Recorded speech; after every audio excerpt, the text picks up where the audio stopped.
Hello guys good morning स्वागत छ तपाईँलाई मेरो अर्को नयाँ ब्लगमा। सो आशा गर्छु सबैजना सन्चै हुनुहुन्छ होला भन्ने र म पनि सन्चै छु। र अहिले चाहिँ म आइपुगेको सिलगढी आइपुगेर चाहिँ म ट्रेनबाट चाहिँ ओर्लिसकेको छु। जाँदैछु घरतिर। घर चाहिँ आज म जानु सक्दिनँ किन भन्दाखेरि चाहिँ आज चाहिँ हो नेपाल बन्द।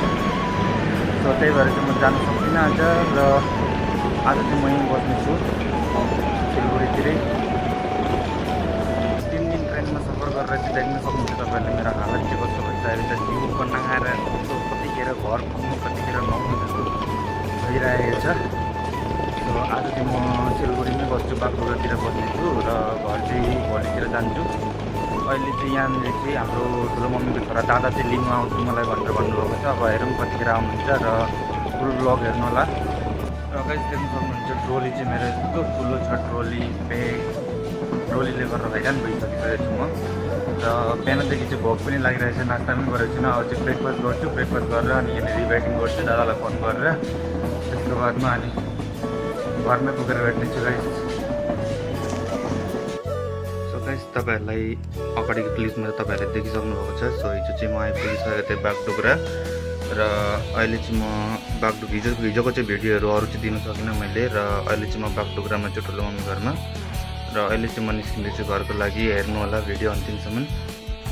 र म चाहिँ अहिले ठुलो मम्मी घरबाट निस्किसकेको छु रेडी भएर घर जानुको लागि। र मेरो चाहिँ आजको लुक्स हेर्नु सक्नुहुन्छ गाइस।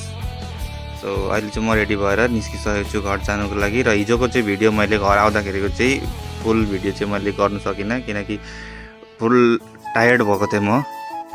र अहिले चाहिँ म इन्डिया र नेपालको बोर्डर आइपुगिसकेको छु। बोर्डर आउँदाखेरि चाहिँ गाडी पुरा जाम लागिरहेको थियो र गाडी जाम लागेर पुरा चेकिङ चाहिँ एकदम कडा चेकिङ चलिरहेको थियो किनकि हिजो चाहिँ नेपालमा इलेक्सन थियो। त्यही लागि चाहिँ पुरै कडाले चेकिङ भइरहेको रहेछ र त्यही लागि चाहिँ हामीहरू पनि लाइनमा लागिरहेको थियौँ।